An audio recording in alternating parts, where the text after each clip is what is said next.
Angie Jordan lived in Dresden for decades. She was raised by her aunt and uncle after her mom went missing in 1981.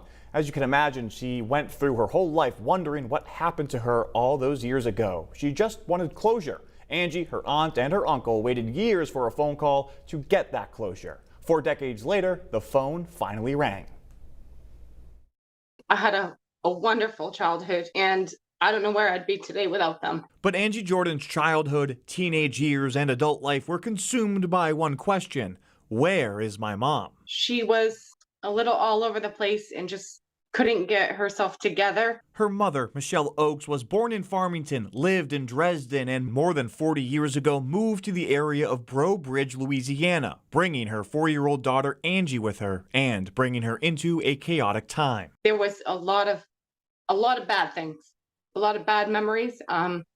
Unfortunately, I remember. One memory stood out from the rest: the night of December 5th, 1981. According to the local sheriff's office, a woman was hit and killed by a car in Breaux Bridge, a town near where Angie and her mom were living at the time. The woman was only known as Jane Doe, and police couldn't find any family in the area. That was the night Angie's mom never came home. After living with her mom's best friend for 2 years, Louisiana State Department eventually sent Angie back to Maine to live with her aunt and uncle. I started actively looking at 15, and it just led to more questions and more letdowns. In Dresden, she raised a family of her own, one son recently enlisting in the Army. Well, all 3 of my sons are grown, and I myself now am a grandmother of 2, and I can't imagine my life without any of them. But the question for Angie still lingered: what happened to my mom? Meanwhile, officials in Louisiana were working to find the identity of Jane Doe. After DNA work and a facial reconstruction process, the sheriff's office in Louisiana released this photo 5 years ago. I knew it was her.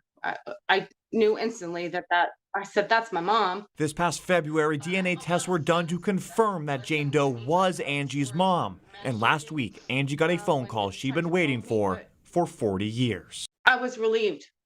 I didn't cry. When I hung up the phone, I took a deep breath and I sighed and just thought, it's over.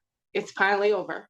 Ever since her mom's death, Angie said the people of Breaux Bridge looked after her gravesite, paying for the funeral, leaving flowers, keeping her memory alive. And this is just a reminder of how many good people are still left in this world.